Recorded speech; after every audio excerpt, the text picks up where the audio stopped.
Hello friends, আসসালামু আলাইকুম। আশা করি সবাই ভালো আছেন। তো এতদিন পর্যন্ত আপনারা আমার চ্যানেল থেকে এই যে এইচটিএমএল এবং সিএসএস এর যেই প্লেলিস্টটা আছে, সো সেখান থেকে আপনারা হয়তোবা এইচটিএমএল এবং সিএসএস এর বেসিক বিষয়গুলো সম্পর্কে জেনে গেছেন।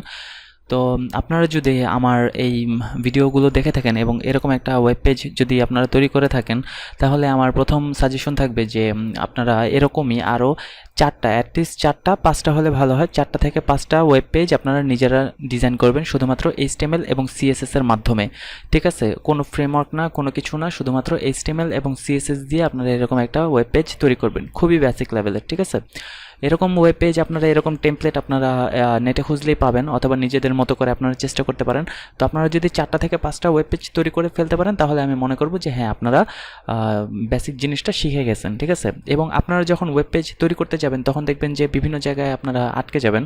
তখন আপনারা চেষ্টা করবেন যে নিজেরা ট্রাই করতে। আর যদি না পারেন, তাহলে আমার ফেসবুক পেজে জয়েন করবেন এবং সেখান থেকে আপনারা আমাকে মেসেজ দিতে পারেন যে মানে কি বিষয়ে আপনারা জানতে চাচ্ছেন, অথবা কোথায় আপনারা আটকে যাচ্ছেন, অথবা আপনারা কমেন্ট করে জানাতে পারেন যে এই বিষয়ের উপরে টিউটোরিয়াল তৈরি করার জন্য। তখন আমি সেটার উপরে আমি কাজ করব। ঠিক আছে, তো আপনারা যদি এই বিষয়গুলো শিখে থাকেন, এই যে আমার এই প্লেলিস্ট থেকে HTML এবং CSS এর সব বিষয়গুলো শিখে থাকেন ঠিক মতো, আমি আশা করব আপনারা চেষ্টা করলে পারবেন। আপনারা বিভিন্ন জায়গায় আটকে যেতে পারেন, তো আপনারা চেষ্টা করলে আমি আশা করি যে আপনারা পারবেন। কারণ আমি এমন কোনো বিষয় নেই যে আমি যেটা বাদ রেখেছি। ঠিক আছে, শুধুমাত্র এই যে স্লাইডারটা, আমি এই ওয়েব পেজের মধ্যে স্লাইডারটা অ্যাড করতে চেয়েছিলাম, অথবা এখানে সার্চ বার অ্যাড করতে চেয়েছিলাম, তবে আমি সেটা অ্যাড করব না। কারণ হচ্ছে আমি সেটা আসলে বুটস্ট্র্যাপ দিয়ে শেখাতে চাচ্ছি, অথবা একটা রেসপন্সিভ ওয়েব পেজ কীভাবে তৈরি করতে হয়, রেসপন্সিভ ওয়েবসাইট কীভাবে তৈরি করতে হয়, সেটা যখন আমি আপনাদেরকে দেখাবো, তখন আমি আসলে এই বিষয়গুলো দেখাবো। কারণ এখানে শুধু স্লাইডার যদি আমি অ্যাড করতে চাই বেসিকভাবে, তাহলে দেখা যাবে যে আপনাদের জন্য জিনিসটা জটিল হয়ে যেতে পারে। কিন্তু আসলে দেখা গেছে যে বুটস্ট্র্যাপ অথবা অন্য কোনো ফ্রেমওয়ার্ক, ফাউন্ডেশন, এইসব দিয়ে আসলে কাজগুলো করলে দেখা যাবে যে জিনিসগুলো খুবই সহজ। তো আমি আসলে চাচ্ছি না যে শুধু জটিল করতে। আপনারা যত তাড়াতাড়ি সম্ভব শিখে ফেলতে পারেন, সেই চেষ্টাই আমি করতেছি।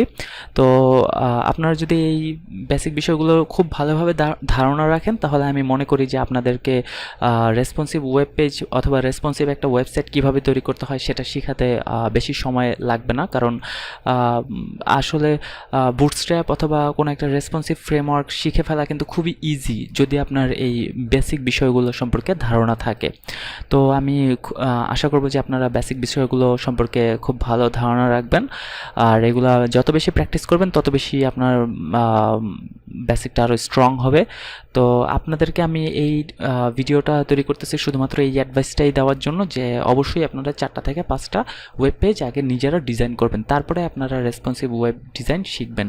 কারণ এই বিষয়গুলো জানা থাকলে আপনারা অটোমেটিক রেসপন্সিভ ওয়েব ডিজাইন কীভাবে করতে হয় সেটা বুঝতে পারবেন। ঠিক আছে, এইগুলো যদি ভালোভাবে বুঝতে না পারেন, তাহলে কিন্তু পরবর্তীতে আপনারা আটকে যাবেন, তখন কিন্তু বুঝতে পারবেন না যে আসলে কি হচ্ছে। আর রেসপন্সিভ ওয়েব ডিজাইন করা খুবই ইজি যদি আপনি এই বিষয়গুলো ঠিকমতো জানেন।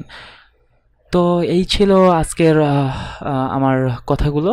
আশা করি পরবর্তী টিউটোরিয়াল থেকে আমি রেসপন্সিভ ওয়েব ডিজাইন কী এবং মেনলি আসলে বুটস্ট্র্যাপের উপরে আমি কাজ করব। তো আশা করি সবাই আপনারা আমার সাথেই থাকবেন। ধন্যবাদ।